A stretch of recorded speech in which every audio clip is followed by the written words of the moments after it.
womo gunchen ye pia womo gunchen ena akwakoye abusua family friends ni cronies ena etwa ye ho ahia ena womo nko na edi womo hye ena womo hye so kwa na womo gya nkofo amoma we omadwuma no so kwa munyai ena womo gunwuma Monso some force na nkofo frem na womo nyamo because some nkofo na mu use womo do womo je power na wo party ministers CEO for no say na no bi ka che Sammy Gyamfi kwa de wo bre udu no office kwa de nipa bu nka ma fa so ho Sammy as a national communications officer there say na beto wo yeso udu Sammy Gyamfi officer nipa bu nka ma fa so ho onya no twa bia bia onya me so attend to obi a obi na ka kire me awusiafo ye mo bibia kwa ba inform Bramege TV and platform we eso enche akwatia by election in fact ebe shase na ye nim say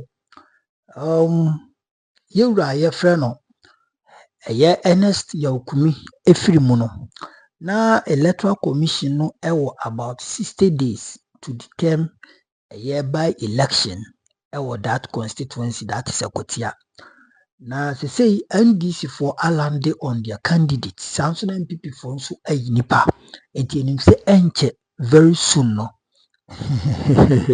very soon no easy at the date everybody bonti minim so August mu yes by the close of August dear na che say yakọ aba no aba na we na Ama Agyarko ka say ye to aba abato ewunsunsanso sebi na yinim de happen in the past government any kwan say o MPP ni a wotena waka say me MPP ni enti sisi di aye no mamenkoto aba mfa MPP candidate debi and even Nanado Dankokufado any asinsubuachi nom any other MPP mpaifu mam ya ti asese se o party ewa ban mu a eno ena ehwe so ede to aba ede mu MP enti se ne yewura eye John Dramani Mahama ewa ban mu a eno de ne ebese afata se eye akwatiafo beko no makoto aba ede mu NDC candidate na development no omonya no so quick and easy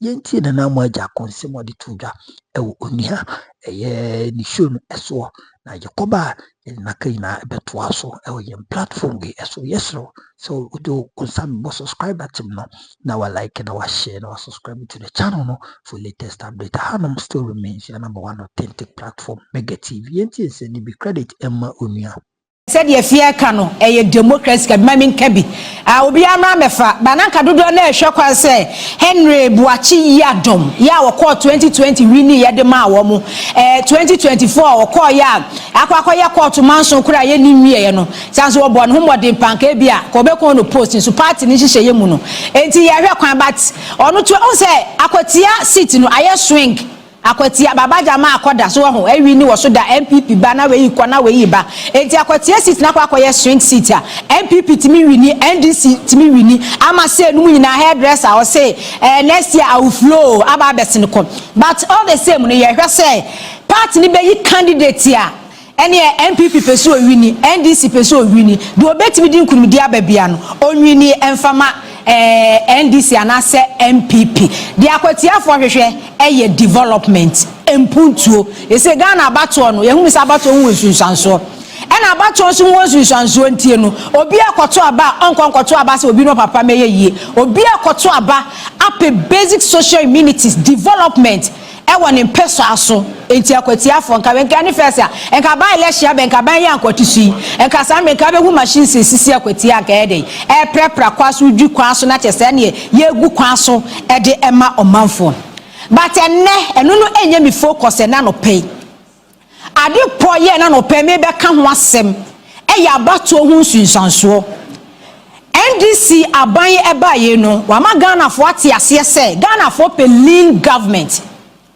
yempe abanya na tabu anase ne branches ayese dua na we chese le hune ma prekesi bebre ebekwa kwa wi achire no na timamuni taxpayer ena na ye de air suffer ebre unnecessary expenditure and corruption and mismanagement nti ena ma Ghana nya junk economy enti aban eba ye adepo ya ni manifesto 2024 campaign ya John Dramani Mahama on the vice president Professor Jenna Opokwa Jimani ni team we gina mu a wo mo kan nyada ne se lean government eno na Ghana for so mo pe eno na mo de ba bebu oman for be kaya President Akufo-Addo ba ya pe 2017 we have the men adwumane so was starting your ministers more than 120 no hwie de agum na Ghana for ka se man sa adai e de anko na wo de any ministers prekesi bebre ya wo matwa ho ahia yi na kire se de agya adwuma na dodo na ye nti wo se ye kyechem ema dodo na ye de yi enya bi edie dodo na enya bi eye empokra no 2020 after election covid mu ya Ghana erewu ye mu 2021 2022 now wo main civil society organizations politicians obia katemamufo oka ministers ne doso abani kate ne expenditure and expenses ne edoso esan so man na kwati wo man na erewu ye mu but mo na Ghana fo oka no mo no kwa na previous government no na Akufo-Addo ne Dr. Bawumia na che say appointment no mo ya me kire workers day adwumayefo da na sabre trade union congress ipani ekogina wo kan say aban no nkrofo ne doso yen kati unnecessary expenditure no oh ya ba ya na ebeti say president kwa say mo kire kwa no say wo so oyi mo kire CEO after event national labor union so ni president share ye jumedie kase so kokko so a president tetenia ma so no say oni mo kire kwa me be mam CEO bebe ma mo kire CEO enti president Mahama de na wo je no Ghana for bona baso esan say within a short time 6 to 7 months no I yield good results I yield fruitful e de ama Ghana for say de Ghana for pay ye nya no after 2024-2025 less than a year ya cut unnecessary budget expenditure nti no enie me frase aye dey e revive eba ye frase ye nkakra ye Kenya ye ho aye sorry eba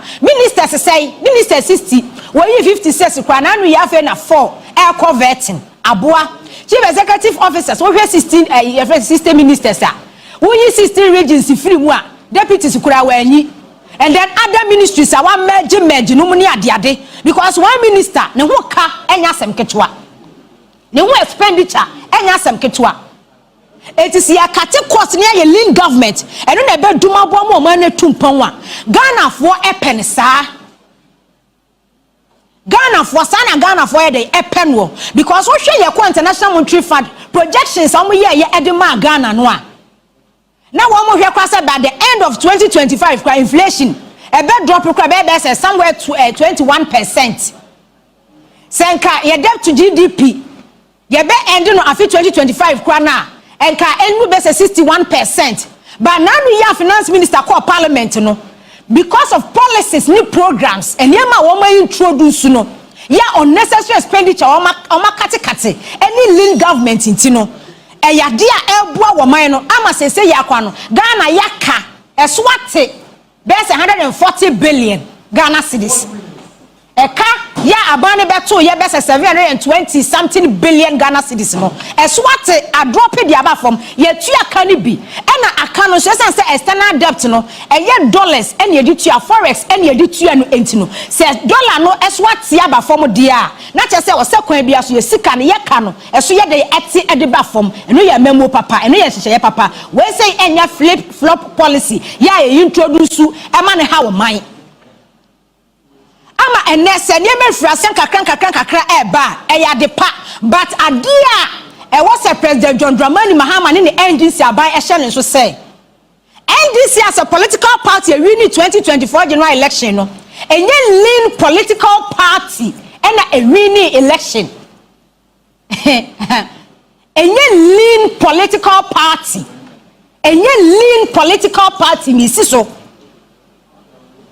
ama president Mahama and then a pamfo na swafo to say enye lean political party like CPP PNC PPP the late creator ko party omo no sa party lean no omo supporters base no eya sa 2015 no mu ni ade no omo no ebeye din so betimi awi ni power e wo Ghana ha say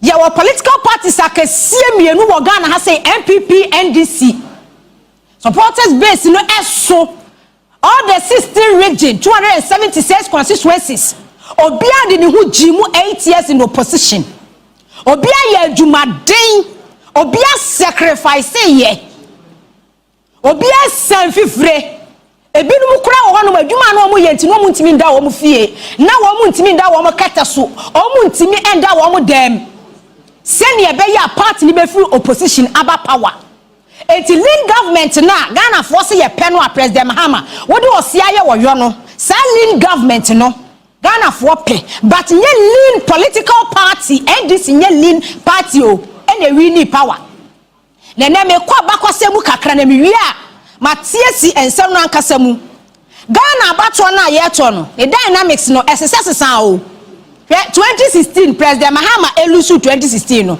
not because of say no wanya adwuma de onipa da sani bia di adanse ese papa no adwuma de wo bobi papa but after say President Mahama call opposition and sana Ghana for frase infrastructure unprecedented President Mahama adwuma wo ye unprecedented even MPP for omoto across the country campaign no President Mahama Lucio no mo kase he mine wa ye adwuma o mine no adwuma de wa ye bi papa ba esan sim 20 million ye bi akoso wo ba bi nti no adwuma no wa ye but ekata so edidija enimuna enenam enu na edu ho no ma na waka ena me party fo MP ankwankoto aba me party fo MP ankwankoto aba ena me party fo MP ankwankoto aba no eho no mo na ya na saa de na ede efiri eba ena me ma ba kwasem kakra wa Ghana election ho na me started for just 2012 ya me nkwa kire na 2092 no mo ya de me started for 2024 2012 because me ni mresa se ohwe 2012 election ya ekọ so e wa Ghana ha say ya sa mere no 2012 no 6 months to general election and the late President Mills yankopon fa no krensi na no pe we je mu de to ho e ma President Mahama sworn in e wa Ghana parliament a doctor Bawku say mi sa bro na ye governor Bank of Ghana Central Bank obeye ne vice president 86 months kenyi and wo de tisi mu ye campaign ya wo wi ni ye and o so onya sympathy vote o so ye de be yo eyade a wo ye dey o wi ni ye e ma Sammy President Mahama 2012 onya 50% 50.63% Ama MPP na na Akufo-Addo enya 47.8%. Sabra 2012 seat no NDC enya 148 seats. MPP enya 123 seats. President Mahama ni first year sa election petition court nsensem ntino afi edo na o ma na stand still na amemu onkoso. Sa within that same period no 4 years from 2012 to 2016 na afi ya twena bo so court nsensem na Akufo-Addo nom say ya wia wo mo na de pin sheet no you and I were not there no mo ni ade the whole year na Supreme Court aye pin so na o memu adu aye din na ne ma bia ntimi koso because ne anim the election petition no Supreme Court ruling ya ebeba sa within that same 4 years no na dum so crisis kese pa ebun kam de fa Ghana for so ba ni nyina da emonu President Mahama ya adwuma Nina muo no President Mahama eye adwuma but adwuma President Mahama ye no empie na reason wo ho bibi ene wo ho no munti enwuma President Mahama ye no empie esa se niam President Mahama frɛ 6 months ya wo ye enye Ghana for ade foforo obedi president 2012 to 2016 wo ye the big push agenda roads infrastructure ya wo so oba be ye no ni ade adi nyina no eyade President Mahama under his first regime or Eastern Corridor Sheduma was starting here Eastern Corridor road networks de na wo ye ho no ma MPP aban ba ye wadi abura ya kwan na say Koko Rose o se ye kwaji Koko syndicated loaner Koko akuafo aduma da Roma ni Ghana ye mbo banche akuafo di kwaji loan ye mbo ye friend say ada ebibi edi bode afo di kwaji loan ba ye bo Koko akuafo din ekwadwama so kwaji syndicated loan enti President Mahama say yenyi sika ni fa bi na wo makwan ye mfa nye enti akwan yiye no President Mahama no wo ye pa aban we say ne ban no betu na agejemu e ma ne ye basa nanka Koko growing communities regions no ka wo makwan eye hospitals President Mahama lusu 2017 ye hu hospital sakesie chip compounds, all the regions, ya or ya de Oshiagu ye, but bibi kataso MPA. And there may be kataso one day MPA.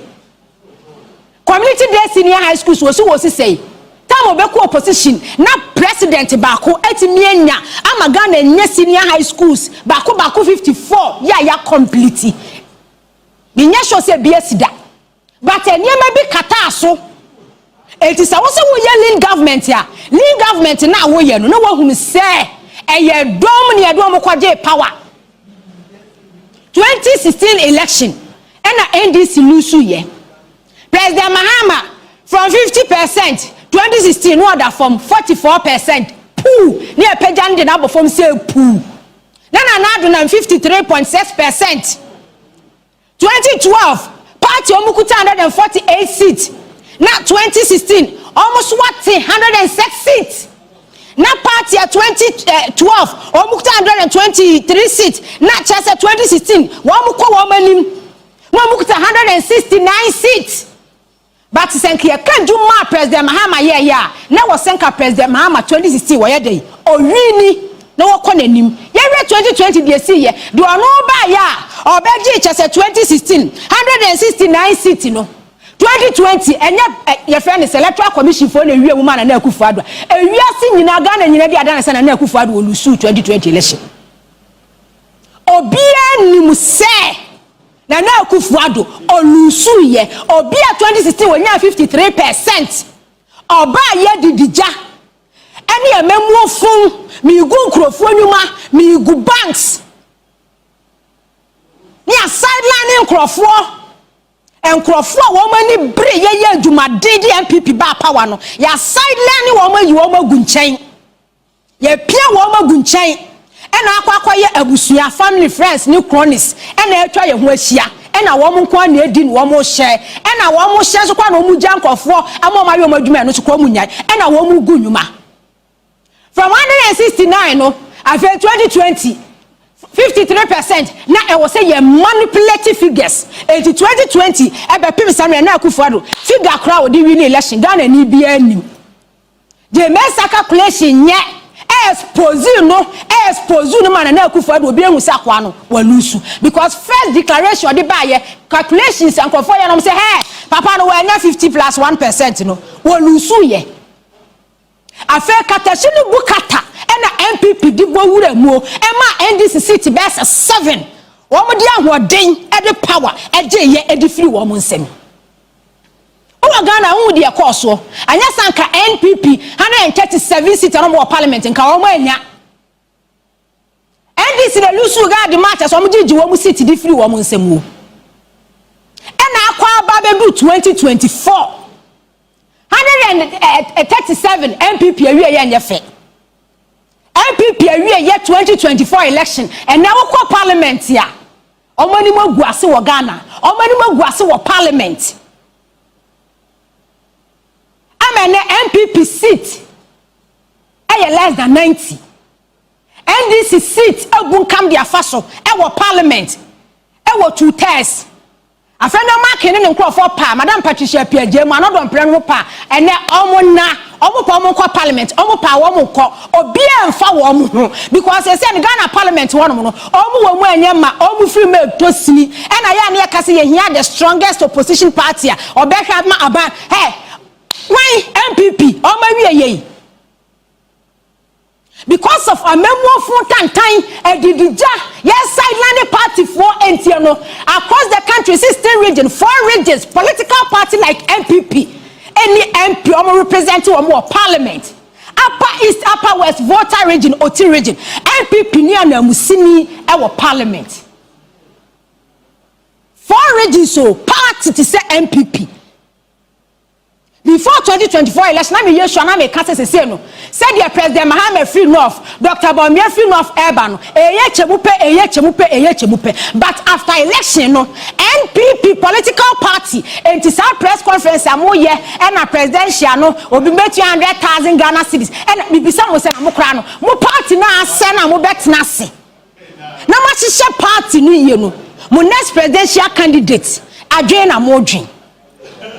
Esa ye didija any kwanya MPP di nkrofo bi fa aso nti no saa nkrofo na wo mu di wo mani wo mu party no e sorry di tia wo mu why na na dwene say emre bi ba bedu ama national communications director e de ma MPP ya aboabia samwa ya no ye MP why minister da e be sorry etia onu ankasa ne party MPP so kwa di movement for change echi ala nchire mate echi because after 2020 olusu okọ your friend say contest ya olusu ye na nkaban ni hu nyansa say ya aboabia samwa wo mu aye ma ofiri mu etotini entu de esi wo kona ba bi kura fa ne konko sha enka ya aboabia samwa kwa kotema kana no atu be sure before elections no Afrokansi show you ya no TV3 Saturdays na chesa ya aboabia samwesi won wasesa electoral commission MPP egu ho expose wo ma mi say hey Ghana politics and ya aboabia samwa ko be defend electoral commission any MPP edidija any ekwan ya onu akasa ne party a woso ya de ne fast ntino no wa sorry atia NPP why na free say maybe bedroom hopes na doye hopes na doye be expose MPP for akira kwan yo fa so ewia election mu because hopes na doye dwuma ye de ne nsa kokan senki ejaye no ma ne hye ho a enka hopes na doye be ye din na ne kakra wa waje hwe enkrofo wo mu firi MPP mu a wo mu botia MPP NDC wini na wo mu wini ye let me tell you something information as ankrofo no mu firi MPP mu no edema NDC no na enya asem ketua you don't have any idea you don't know you think say it's about NDC national executives presidential campaign team and na communication and yetuma me say omo wo mu free MPP mu no ho apo pa omu liki ye edema NDC ni na nya asem ketwa omu expose MPP ema MPP ho pai enti pobia MPP bebo bia no na epie na eda abonten pobia electoral commission bebo bia no na eda abonten because omu wo intelligence from the party enti ne me ka say lean government na eye abuo papa ya bo president Mahama Baso one finance minister ni ministers but ade was NDC aban president Mahama mo share so no say enye lean political party and na mo de power eti sa wo ya ne sa and debt to GDP aba from inflation aba from and as I say the exchange rate no eye and a gold board adawurumenti ya wo forex bebre enti dollar no ye betimi a hold na $1 10 cedis that say eno no egu nkam efa wani so e kata wani na se dudu no egu atire na se wo mu esu a hwe o ka se ya no pa mi ka se obi ti wo be ka se ye tuali hwe omo mo ye tuali no wo ma ni nya appointment ka wonya appointment anko no ne beye dede onu no beye na yetuali abane ba ye nche yetuali I'm telling you say onu ni nya appointment ya and that person he will be the first or be shout on top of his voice and na ya bre eni ye nya hwe eni ye nya hwe edom ne edom je power enye obi a na be nya appointment said the memo tie no enye obia na benya appointment enye obia na benya akwanya presidency enye obia na benya akwanya ahu chairman general enye obia na benya akwanya ahu chief of staff enye obia na benya akwanya ahu minister bi but mona manya appointment no mu bia avenues mo so some force na nkofo frem na wo munya mo because san nkofo na mu use wo mo do mo je power san nkofo no na mu use wo ma mo ye dai mo de wo mo eje power eti sa mo tena wo no mo na mo ye se de ya de ne be ko 2028 bia adwuma president Mahama eye no ye be wini president Mahama nya mo candidate 2028 o afa na mo be yi candidate for 2028 omo no wo mo sacrifice wo ma daje wo mo mere edi mo chi 8 years in opposition no from one radio station to TV station enkurasi ekwa eba no mona manya appointment no mona wose mu create avenues edema sankrofo no but ya na ya me ya say de obi no obi to be ka say na Freddy pane sa won fa enipa ne line kura ye nimu no enko na no alaji isa te ha malam isa o te ha no mo se okosi yi obi office wakọ wonom 4 times okọ won kotuna CEO ni secretary abeka kire ne se am boss so be available August we president Mahama we chief of staff we doctor kesa to forcing omokwaro mo aveli wo mo de magana fo eti mu CEO fo na majeje appoint managing director fo no mo aveli mo ho na mu bia akwanya mfama mo manfo mu bia akwanya mfama mo nkrofo anya sana se motena wa ena memo ni de se de esi kwane de ena ene ye de ye bedi so acha ebedu election day wo party man na wo do mu ye adwuma 2024 ewi ni power no omo be hye dem omo MPA men kan kire me saban ne ba ye nche because wo wanya bi enti no be ka eye tuali ena aban ne ba ye nche wo kan sa na omo ka o aban ne ba ye nche we oni nkrofo bi a omo ya aligned to NDC say movement for change foi social commentators foi omo ye adwuma edema NDC oni bi hia na omo ka NDC de say ya na omo tu omo nya papa sa na omo tie omo de say ya na omo tie say nka yan PP pa na ye adwuma ma omo a NDC for de say ya ya mo de ye ka kire mu say ya na mo tie say ya na mo tie ya mo de ai sa na omo tie omo yusu omo nkayo ya mo de se nkrofo ka sa kire mo yei na na ma ye nu mu ye ho na da kufu adu Dr. Bawku ya ba mu no ya fa jem ti ye nsuro wisie. I'm telling you people today ye so ne ye beka ye ya fa jem baby e free ba no ye maame no ne ye papa no ne abusuafo no wo mo na adwuma ye say ye rescue mission no ya fa jem enti NDC aban ye nsuro wisie na wo mo kasa na wo mo tie NDC political party NDC ababem na me come what NDC ababem December 7th na Xmas abetwam New Year betwam Easter abetwam but NDC media they don't even know them 7 months media ye adwuma de ma NDC kura no so mo be from do ma tena se ye da masimpo no ebinsi da political party be no 2016 say ya na mo ye yo from 20 say ya na mo ye yesa no pemani abrepa say ya ntina president Mahama Juma wo ye kadem MPA after say president Mahama lusu ye na ye tena radio ni TV so ne ye papa yi adwuma wo ye ya papa ye adwuma hospitals modern facilities schools akwan but essence e bi no yom so ma ye bizama o ma ye bizama enti na afa de na moda fom se pu enti se wa hwe yi a se mu o citizen se 180 something e wo parliament se mo hwe yi a se ya na ye kana be ka se too early no se to so se ya 2028 na wo sit ni be se 20 na free so afa 58% no na wa hwe ya na wo be 51% because enipa ne ye do mu ye adwuma je power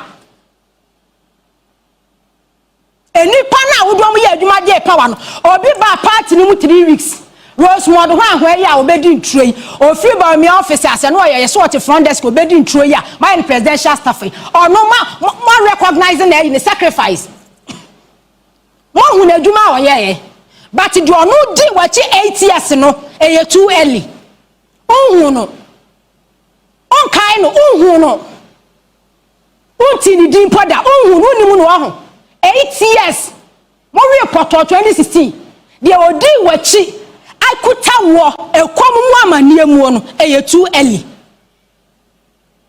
Korea ni be me ya Korea ni ya mo man appointment ama Korea for mrofu nyina anya bi eye ni nyina eye good governance amemu no nko nanim but me catch NDC from Oma Swat say lead government in Ghana for President Mahama Yabo abaso wa ya de but catch wo party ministers CEO for me say na obi catch Sammy Gyamfi kwa de wo bre udu no office kwa de nipa bu nkama fa so ho eye Sammy as a national communications officer there say na beto wo yeso do Sammy Gyamfi officer enipa bunka mafa so wo onya no twa bia onya me so attend to obi na ka kire me but mo na waka na wo ye CEO na wo bi ti samala mi saba office wa ba 1 wa ba 2 wa ba 3 na waka kire wo secretary say waka kire say August am available who born dog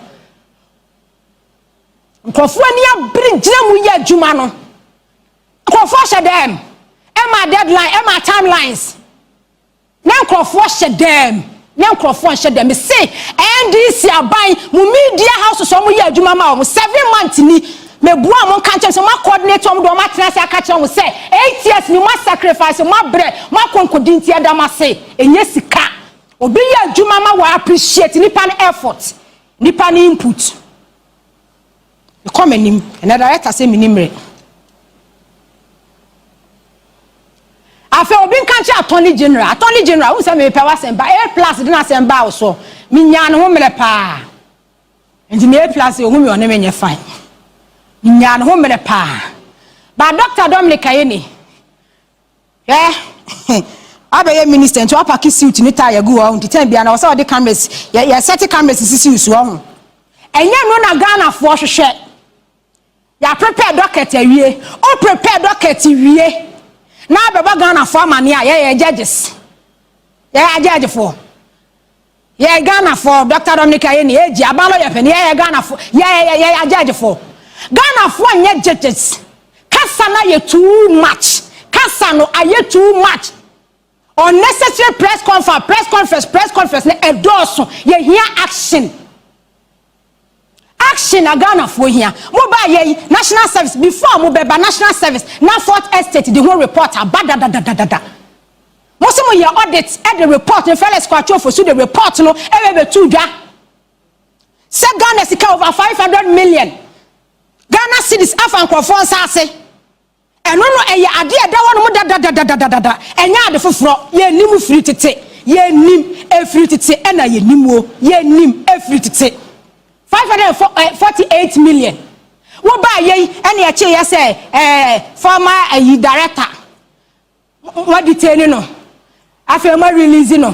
Guy Bawku gift aware aba eno gift aware mu detain no e kwakwa mo fa so mu release no. Ya anche ho hwe. E ho anu asaba be ye press conference for na the national service hu nsem aba. Na anu de Ghana for hwe kwan. Ene say national service calm down.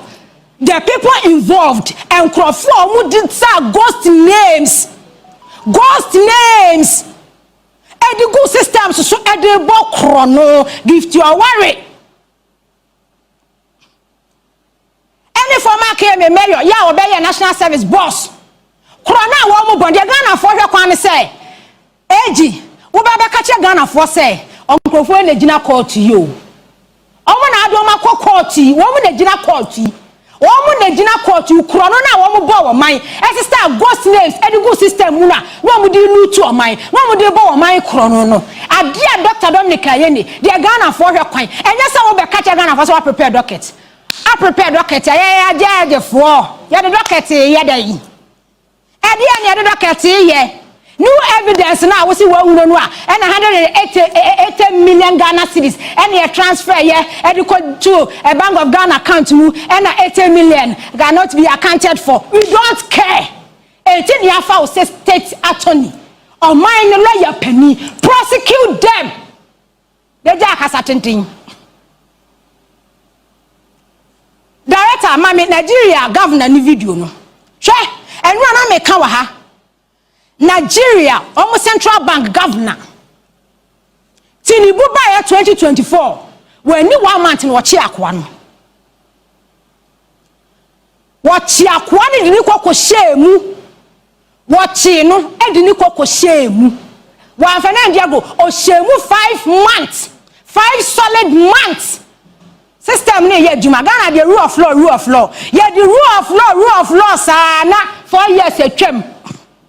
Rule of law, sana 4 years na cheb na enkrofo na wo mo destroy wo man na enipa wura hu ye hiamu no na wo ma fo mo ho adi na wo mo afa wo mo ho adi rule of law na wo ma afa wo mo ho adi e wo Ghana ha sei hwe Central Bank governor Yes, 9 years. Almost my way. Why ye powerful papa wa Nigeria. Ye caso be ye powerful. Why ye powerful pa e Nigeria. But unum di abani ye. Wamu ba ya pe and wamu chino. Because in the policies ya we introduce you Nigeria ti e manara e ya ha. E ma wamu sika ni currency depreciate ye. Sika na hu ade ba form. E ma inflation so e shutu ye. Inflation na ya kan wase Nigeria for solia omubuofun. Let me tell you something. A Ghana inflation na 54% no. Na Nigeria dey na 28%. 28% no eno ho. E na Nigeria governor. Omo peke ni kokoshemu. Afensi yeso odini tumi so e print sika no wa print sika wanya approval. When you approve at said the governor you be Ghana hai. One walk on. One year didn't shaka anymore. Or no. Next video no day na ya che no. Director dem am side video day na nkasa na ya che papa no. That day na ya che man no. That day no. Ya che no. Ya didn't share helicopter pick up mu. Pick up and omo de pick no. After pick up no and I just say one more town no born a bomo e de ni ko shemu. Aha video ni nie. Pick up nini we say your Toyota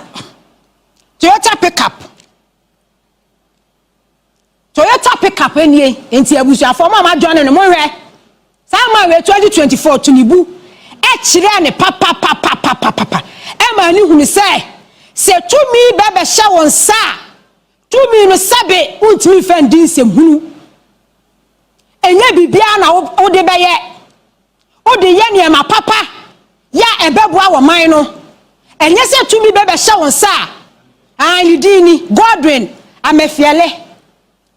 Amafiale no ye Nigeria Central Bank governor we tinibu ba ya na wo che no e no ye no de na ekọ no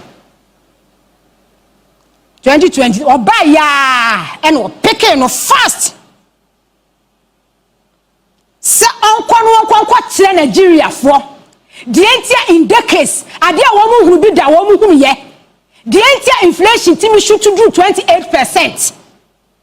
The entire wo mu currency naira ahode eba fom wo hwe Nigeria fo wo mu eba ni sikasem bibia omo no dollar omo do mu sika naira unlike Ghana na bibia transaction bia ye boy in dollars Nigeria Simon we Godwin Amafiale ye chini ko shemu 5 months we bi na ye hwede free NDC abai ho de ye hwede free NDC abai ho ne se governor Ernest Addison adwuma wo ye e ma timamufo sofa ye timamufo breye odi mra ne tumi share nsa etwa sika over 80 billion edi gu Ghana economy mu a inflation do 54% no o me kire Ghana for way e na Ghana for hwehwe ade Ghana for expected dey free ag NDC abai Dr. Dominic Ayeni ade Ghana for hwehwe dey free mu no wanie we say almost the rule of law sa na 4 years atwam obaye man na ye beka say ye process obi an kan kira wo say Nigeria katashi no bukata no fa no bi obi na obeka kira wo say gidigidi bukata no kwane sa obi na obeka sa kira wo but that no we stand no and no so nkira say kokwasa o sorry na wa she coat na the tie abo minim and na appropriate docket and we have done this we have come to update you updating who for what for what yade Dr. Ernest Addison kwanya wode Ghana afaso wo man we semuo afi wo hwe wo man budget previous afi no de ye di ye wo twa mu 10% sika also twa be set less than 10 billion wo twa over 10 billion e de ama MPP for we twa within 2 years wo twa sika be 80 billion na inflation nam soro na sika no wo twa machines ink papers wo honti no na wo print sika no na MPP for che na MPP for che because omo de ba be wia election mu omo de be chama Ghana for omo be to vote enti no an say Ernest Addison twa sika ase Ghana economy destroy Ghana economy sa dia na chese ekoso Ghana ha no mo aro no adia na ekoso Ghana ha say ya no Dr. Ernest Addison abrabo no Oko parliament kwaje approval from parliament there be wanye. Emra bay na wojina so act bay subsection bay clause bay and a doctor and establish no dey boss abra no. But NDC abaya ba power Ama Agyarko akonifie akoto full room wa set devices computers aya ma wo ho e dey monitor ne ma ho bi akoso e wo Bank of Ghana wa firi ho but monitor enema ekoso e wo Bank of Ghana yakoto devices woni fie yakoto boxes a ye twasi kagum wo Central Bank hono no yakoto boxes e wo next adisi fie wo de yeda ya wo se wo no kodi dwa e wo Bank of Ghana enti wo fro no ho ne ma doso e no pack ye e no di gu box no di begu ni fie e be pim Sammy cars se ye Bank of Ghana dia no cars ye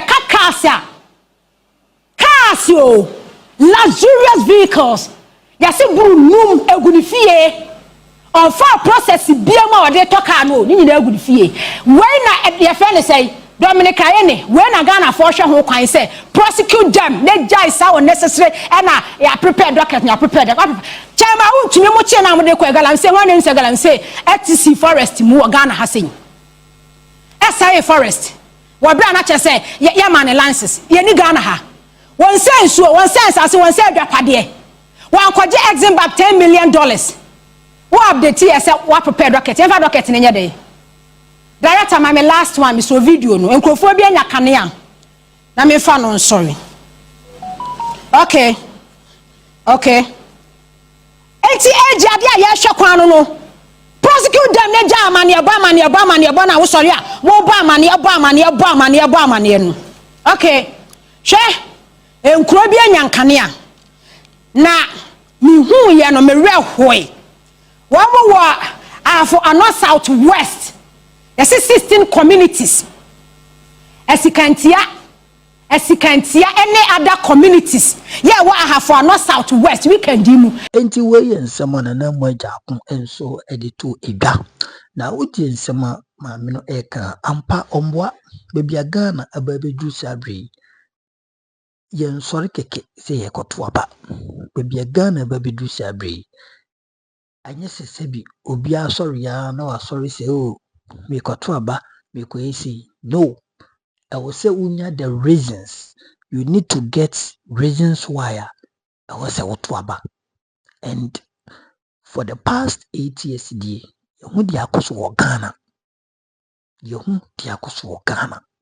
sebi retired rusa ekayo management develop management construct sebi hospitals omujana sesemu enema sebi omudi omusa kan ya na wo senko mo develop na omuntimi anye no yehu ni na okuruma enti ene we know say things are coming back on track and we can attest to the fact say enema enkakra improve ene uto adia sebi ebo form kakra ene fuel price tax abeto so kwa nebo from na no me koto light last month me to light na nyezi prepaid no in fact ene mahu se kilowatt no ebia beto so kakra omotutum kakra wati ase enti nim se enye den a eye debi ebi yi nim se enye den a enkakra NDC foi reset your mind enti ekotiafo we di over to you monko settle case no emfa ma MDC for bibi ntimi enkoso na yenko na yenkotie eye nana dwantoa chiremu a Bawku issues no de ya rahusem na sisi wo hu se Mahamon ena oka se oye kampe oka se NDC for ana se MPP for wa ban mu ya na Bawku asundwe no nhede ni ho but MDC for the moment of mubeba no asundwe ashase eba but enei Yewura Mahama react after say student bi a omo ekum omo in fact Yewura Mahama echiremu a ade na ya age ne nsam enti se de utiem man ne voice a utiem man ne kasa se de no tie chira no hunu no ene anya sa ne tie utimu se things have changed completely yenti nsɛm na Gyamfi de to edwa efa Bawku nsɛnsɛm ɛho yɛkɔba yɛbɛto so ɛna wo kasa seya ebia na nka duru baabi o yenti currently the waka fa Bawku ho yɛwura John Mahama Kusa says and Mampu says to give peace a chance. We cannot accept this currency. Brothers and sisters, delegation from the Savannah region strongly condemned the killings. I take this occasion to appeal to our brothers and sisters, Kusasis and Mampusis, to give peace a chance. We cannot accept this current situation where students are shot in school and killed. We can't accept the current situation where teachers, public officers have all run away from Bawku because they are afraid for their lives. And we have given the mediation efforts to Otumfo, and he has briefed me constantly on the progress that he's been making. And we are almost there. And so the current fighting and killings can only be done by people who want to derail the mediation effort.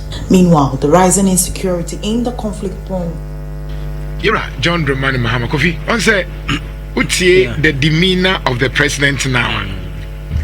I was wishing saying Kasadi way and Uncle Becca Asabren because Okradio Ufriho Ninia no Muntu Kasadi. Yeah, it's one of the best thing that I mean if some Kobetimia Yabroso on say the statement, say Uchi Konenim Kroka said they should copy what they going just have enjoyed over the period, like peace. I Kosu Gunja, that you know is a Gunja man. Yeah. So cancer no name who say, and I would hear a voice, so I think he's humbled by now the situation at hand. There's a one president that won't criticize it. No one can say they are affecting.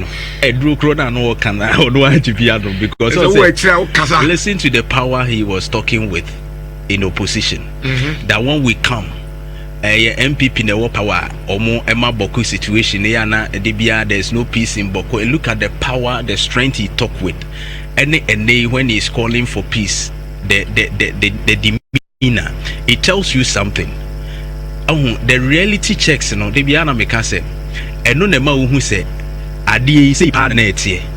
Now bedru ha na who say na netie. But someone know your experience not to have said that. No, he underestimated what was happening really? At Bawku. Yes, because somebody or no dear onimo because Nana Akufo-Addo ain't free enough. Yeah. It be a obeso ano. Yeah. But we do free ho. Yeah.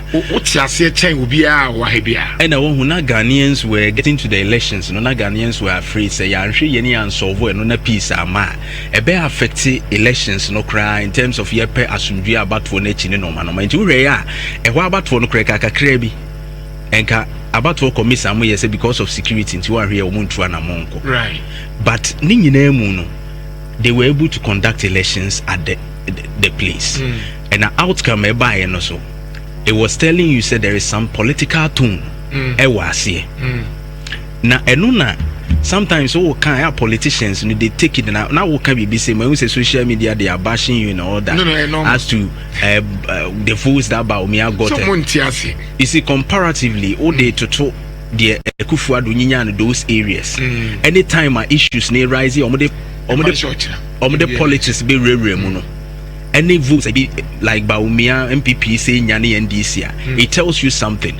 So you see that one side trusted that ebia omufin say ha na say omokwa ebeboa wom ahafo nsu fin say ha e na omokwa ebeboa wom nsu obi epende banana eden na me abeduru ha eye because ye fin say ye betumi ahodi certain situation e dey take advantage ye benyam faso obi afiri bibi ekoso no and security experts na kan or say whenever there is war and to ko esi bi obi nyamu faso and you obi dream say ma men use sa opportunity infa enye me bibi say be ya e be go to my advantage, but at the end of the day what the fan say his excellency jina ho mami ma enya di we quick on Instagram. Okay abusia bra Facebook na men share wade asema ye ka no maka just say aha obetimi a share opinions, we respect that, but share now the facts about me be show the ntia me say and NDC phone nim me say Kosasi for Dodona to my NDC. Yeah. Because some of the politics, I'm telling you, they know, they cannot dispute. Now, Yanko 2020 election, Yanshan and Kufa Dudunyai, you be a Dr. Baumia Dieso. But Facebook here, the two is here, Mr. Mumra, Momesha, the Adoko 2020 at that time. Number consem and sorry, Bibrisa. Now, what the bad, but today, 2020 MPP. Garu constituency and a 90 John Mahama in another Danko Kufuadwa. Nana in 2020 total votes. John Dramani Mama 6 constituencies in now 138,141 and Kufuadnya 81,115. Nana Garu constituency. Nana Danko Kufuado 8,600. MPP at that time. Yeah, the MPP for my MPP Nana Kufuado. Yes, in 2020 was 8,683. Bawku Central. So John Mahama at that time NDC nyase. And NDC 27,100. But you take note of the names. Take note of the names. Bawku Central at that time Nana Kufuado enya almost 20,000. Yeah. Bawku Central. Just about 7,000 different. 20,000. Yeah, back way back just 4 years. Let's look at the other one. And so 20,000 against 14,000. So Mahama 20,000, Kufuado 14,000. Posiga constituency. Posiga 20,000, Mahama against Kufuado 12,000. Kosromaye. Binduri so Nana Kufuado nyase at that time.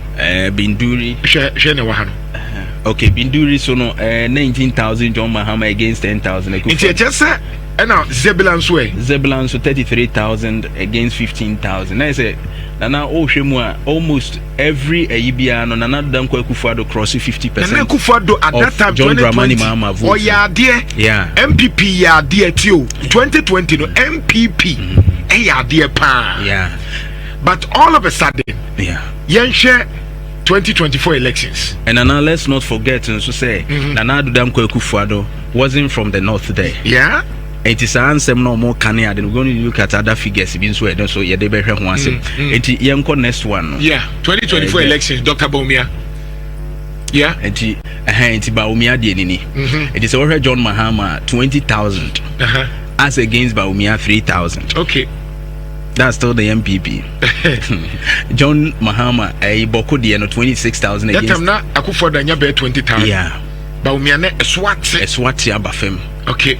Nana Tempani so 23,000 against 7,000. 23,000. John Mahama 23,000 against 7,000. Okay. And okay, Jeff Kosro Mami. Kosro. The Kahono. Pusiga. John Mahama 22,000 against 10,000. That of Baumia Binduri. I said Binduri so can baby almost so almost Binduri side issue no. Binduri. Binduri in Nalaruguni Zebula constituency 41,700 against Baumia 4,000.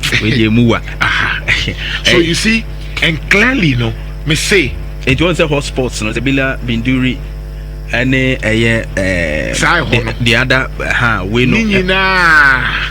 And these are the fact checking your data so amount. Bra Facebook never share. True, Dr. Baumia recorded 0 votes in some polling stations in Bawku. It's Nana Obe to me, yes, and Usuni. Any idea to some patch of Bra Facebook. And me say, I like it. Oh, Facebook, I bet me actually we respect it. But me debiano me say, oh, can back it with facts. Yeah. MPP had never recorded 0. Had never recorded 0. Yeah. A woman say NDC for the winning, but now MPP for to me push it. Sure. But for the first time in the history of Bawku, under Dr. Baumia, because of the political undertone, he got 0-0. Police stations in the to so Nyorugu police station. Baumia enya 0. Mahama 464. 0. And Fabio. Palugu checkpoint. Checkpoint 1 and 0. Baumia. Ama 450. And Yanko another one. Palugu primary school. A honor 0. Mama 305. Hey. Baumia 0. And Avion Dango. And also Baumia 0. 0. Kosoro Anasa. And let me say. So these are some of the police stations. And you're normal. Yeah. And you're normal. A chair will say enye normal na enye normal NC. But I am telling you say ukoma the undertone was that it was Kusasi's those areas they were highly Kusasi pro. Recently a Kusasi guy wrote to say Yetuaba Mao in the name say there will be peace. So we are expecting you to provide that peace. Etimakacho say at the end of it me asolve. Just say first of all President G2 say wankase ye. The atosu mienu ofre Dr. Baumia say yenia baby adri. Ebi ya manyosem de yenka mum na. Nanso yenka mbom ne nyina yenka say Ghana fo. Na yemfrem panyifo mienu yi. Eno montena se. Yeah. Constantly. Because baby adru no in diplomacy if be track 2 diplomacy. And they understand you can track 2 diplomacy. Track 2 diplomacy ni say yemfa chire ni enko kasa. Because as afanu ni nyina no bia koma wosoro. Nti asuma obi a na bia woni pus ye kan se kusasi fo no kasa.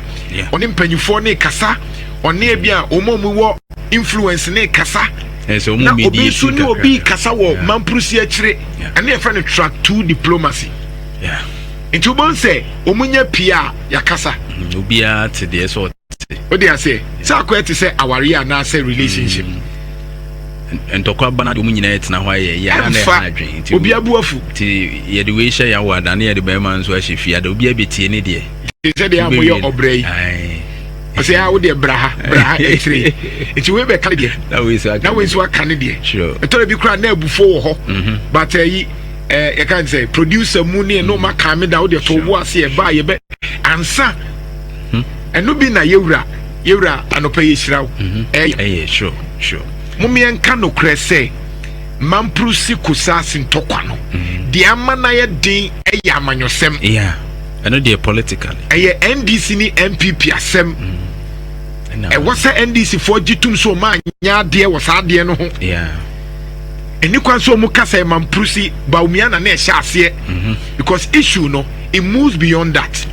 Problem ni nyina ye obia so opeso si. Obia so person ne hene and ye powerful over the other. Obi so say asase ne ye ne dia. And na mo ye ahoho. Sa issue we ye intimi solve it. This omu mienu. Because military babu ma babu mo say. Military be bitu obebo mu to ase okwesi say enkra no say ya na abaye omu ajo unya wo nti ase tise munya eno so na aye din nti ase no na aye din but see politics ni free man na ebetumi aye possible as you are saying say Dr. Alhaji Mahmoud Baumia ono man prisi side and the father you don't understand politics Intina, you are my friend but you don't understand because we NDC ninti we can won't ase Mama politics crowding money dodo. So when we are discussing important issue, you think everything is. What do you mean by because MPP anya DNT? Where MPP anya the MPP nya vote? And I'm giving you precedent to tell you say this was a special case in Bawku. In fact, they compare 2020. You don't understand what we are talking about. Yama 2020 data no. Who says Bawku MPP phone ho? Who says Kusasi MPP phone nya Kusasi for? But this one, I will tell you on authority say, Kusasi for no me MPP phone po. Omutu tia MPP. And omu MPP phone name sa de way. Omu nim they making. Sure. It's meant now because of Pedro Mahama and NDC asem. We are talking about an issue where you politics. And don't say na omanya di ntia there be. I'm telling you, say, simple so manya dear na anya Kusasi ni Mamprusia, ka Dr. Bomio nya 0. Serious na udi o machi ya. I was here educate you because you see the reason why I need your time will respond. If you want to respond, but ono a learned person. Omo masua dear na omo twist information. Omo ye dangerous. Omo masua dear na asemi ye no kreba because of politics no. Omo ye dangerous. Omo ye dangerous so one to me and break you omo down o make us asem na show mu trim say Bawku de no because MPP anya de ntia no Bawku de no they know it was different it was purely political and even at all Baumia was from one side which actually anya hwe kra no e kan nuanum bi wo mu a kombeto ama no So why the zero? Police station when I'm So why the zero? You know, they should understand the dynamics now. So understand when we are talking about security issues, they are not very delicate. Very delicate. And the reason why they are politics now for a year, and then so the year who the crown say tries to now more MPP and NDC in nature.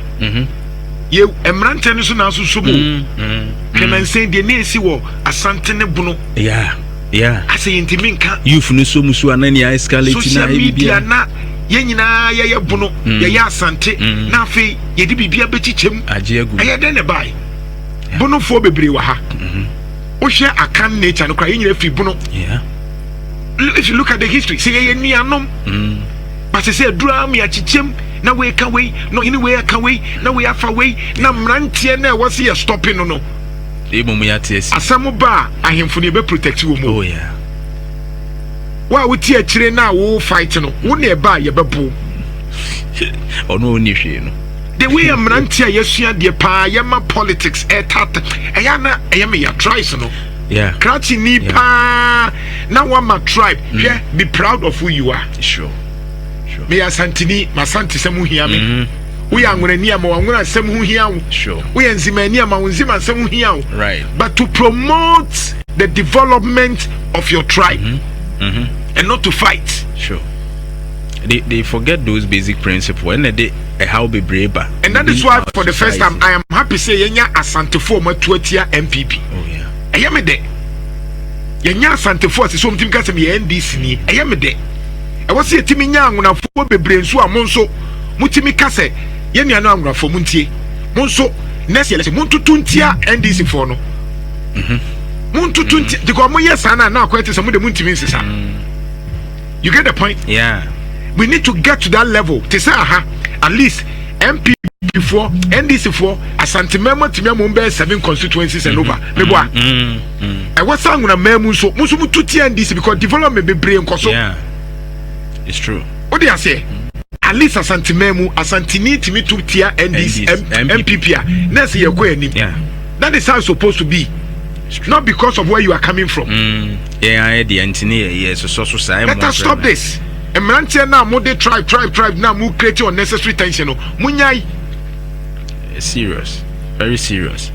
But I think say see I know there ebe here say mediation na ekoso na ese nana omutumi ebuama na ekoso ye because say brutality ye de beko ye be say enforce ye yesi na ye kan no nipa dodo say na ye betumi a won be wu afiri say ade ye we mu Sandy Kujo yankasa say I am in Japan but they are teaching junior high school students how they will make peace with USA. Wow. During the 1948 war in Japan, Shediomucho Hiroshima and Nagasaki, also Muko Bombay, and we a whole thing. But Omugusu yes Asundie because on minor drew Asundie. This time Yama NCC for Nko. Yama Bokone Kusasi for Kranye show mom. No Munina who say near number. Sure. What you say? I was here yen Samo Munina who say yeah, Chesa, Cran, the Bayan Kaman Prusini Kusa, no more worry, no more Yemomo. What you say? Aha, Wakontano was Wakontano Munyam, Kusasi for Monwari Mamprusi for Mamprusi for Monwari. No. Oh, there's almost one mobile and Timabanya Mamprusi for Kusasi for the Bray, Kusasi for some Mamprusi, Omofe. Oh, sure. Omofe. Mamprusi Kusasi for Omofe. Yeah, Omo, fine. Mom, no worry, Mom. What you say? Tuba o free hin obani free Mamprusi be mani free Kusasi eno ano no enti eno ano say Mampru Kusa na Kusa Mampru Kusa Mampru eno ano no ebefa ebie lines no yenim komo asundie 032 but clearly no you can attest to the fact say ade ekoso Bawku sisi no na no na metie mi nua Mugabe me papa Madi na Mugabe Masi of TVSYZ. Now how we see Kasa, we are tired of you people, we are doing this, we are doing that. I mean, I'm who say any braba. But I say be hokopoba one fa kro now one fa Kasa de. Let's say be wamfa kasa emu ɛwɔ nyam na wode ateatea ɛkɔ a you're very sure say proposal will be denied. And boys the money be maybe enim. Bawku nse mi misusu yie paa sɛ ɛyɛ ade a ɛwɔ sɛ mpanyinfoɔ ne ɔmo hyia na ɔmo korɔkorɔ mo. Enim sɛ mpanyinfoɔ ahyia bebree, but minim sɛ they need more pampering. They need more, ɔmo hia afutuo bebree, ɔmo hia kasakyerɛ bebree, ɔmo hia afutuo, saa nso na ɔmo hia kasakyerɛ, because deɛ ɛkɔ so no, metumi aka sɛ ɛnyɛ kwa. Bibi ta akyire, bibi ɛta akyire. Ɛndura na mehwɛ platform bi na comment obi de to hɔ nom sɛ Ghana Army yɛ Amos na ayera no. Could you believe say allegedly no politicians binom atam ɛde akɔma nkɔfo binom wɔ Bawku ɛna mo didi samone. And I was like, wait oh, Ghana mo se yɛ Amos bi ayera. Esi dan na Amo sɛbi akodeɛ a ɛni nane, ɛni nsa, ɛni tire, ɛni hwene, ɛni nkwa, just non-living thing. Itimi yera kɛkɛ.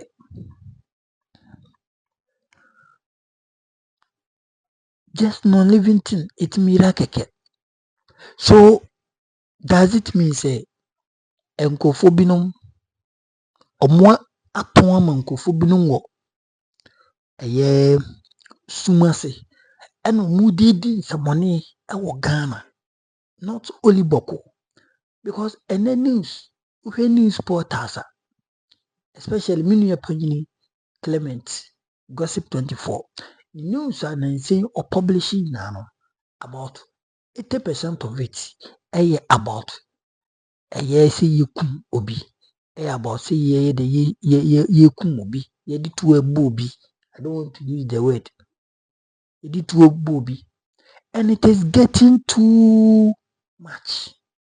Eja denti a yembi yen sha siem pechira kwan bibia sa Amos no bibia sa true no omunya di free na rather say motorbikes and IGPO say one no meti so say asawasi in the Ashanti region omuntena so.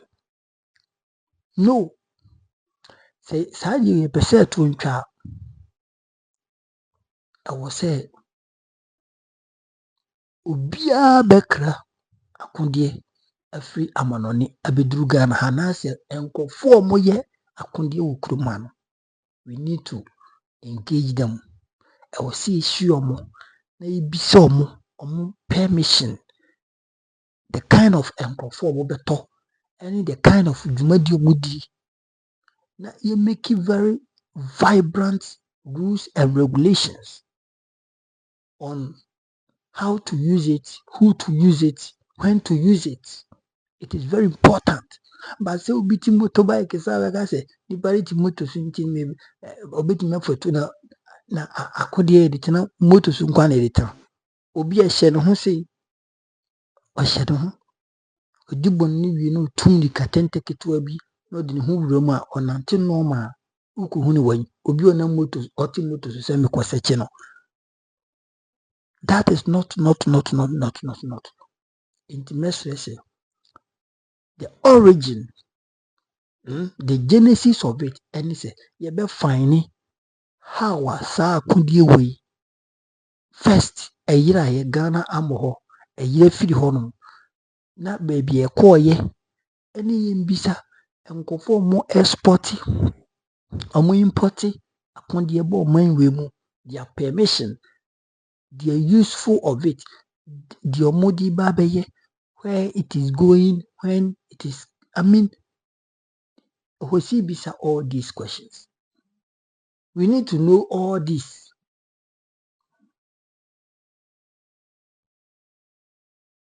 We need to, yes, we need to do all these checks. And this are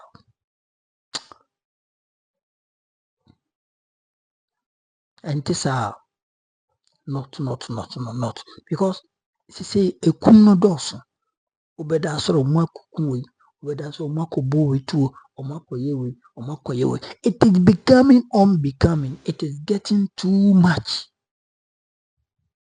Enti security wokurumano sebi na police ni nam ho no nketatu na kwahwa kwa bi sebi oketatu ni nam ho no didi nsemone. Yimisa ye ho, does it make sense? I didn't hear ye ho sa. Police ni ketatu na timamuni aji edidi nsemone. Nti story bi ba bontia na police fo ankasa omudi omu akondie omutu ama timamufo ebokro no. Yimisem se police ni ye man ye signing to duty and baby okono yimisa no die odi to ni kwa akoye anase yimiki sure say e honum and odi to ni ko. A police fo bebre okuru ma menka so mu nyina o. Some of them omokuru ma omutu omuki ekita omo no omo de man krofo didi bone no mo agi se di omu benya ni bi. I'm telling you, me na me catch you. Omo de man krofo edi bone no mo agi income. And it is sad. Say security I say they training na wode wakonde ekoma oyonku bi a wonyanko security agency muda na wode aman no de kodi nsemone na wajibi. It is shameful, and you know the genesis of it. Ni na ne say security omo okroma no ye value omo well, including their payments, including their accommodation, including their treatment. You value omo. So ye security personnel, to say police ni etua ne car emu duru na katua duru fast ye jatu baby obeda sebi ne yahwe ho yie na ne ho atona so je ni yaye ne sa to be very difficult. So obekwa abonten edi ni to obekwa akoyesa. These are the things that we need to look at. We need to look at. Ninja is a obiti mfanje obiti motorbike so asinya nipa tuition no obi she betekaliti boto so na bedam say oye malam bi na wako sala amin wako ne mpa ebo bi aba okofi osi tuition no na osechino. That is I mean that is not the proper way to combat these insecurity issues. Enti yesremo boko issues ne de empanyimfo nto omo nan si honom ami so tunfo omo dini ba mu no ene ma sawase nsemi sha sese eba empanyimfo nto omo nan si ho because things are getting out of hands. Sebi okwasi ankwa na okotese ni yonku jadda na bojisima onsen so nsini die ho no beka se o me die se mfa me ho kuna na bojise hye na me die hwemu se free hono no so me die ne ho no to say ye ba Bawku is not far from it's not in different country. Bawku is in Ghana. And say ni nim senka sa wase ye kuma se bi besi hono msa o. Look at the manner and where how I know my chance more rising. Sanye security na no moye ne swiftly like omoye ne tentema and can you know ke honso bedane insecurity territory enti perform to munensi hono asa ni mawe sonti and I say it won't. That is the word that won't because a sotia still no nipa ho bekyere but it won't the we are not in a Boko Haram, we are not in a Republic of banana and banana republics obi ebetimi asora fa akondie na odi anena maye de ope ukruma embra ene di edwuma kuma di mu bekyi ni bi mo mmra no ene ni nya edwuma Hanam number one authentic platform, TV, Nakupon Koswa, Ishra, Macron, bye bye.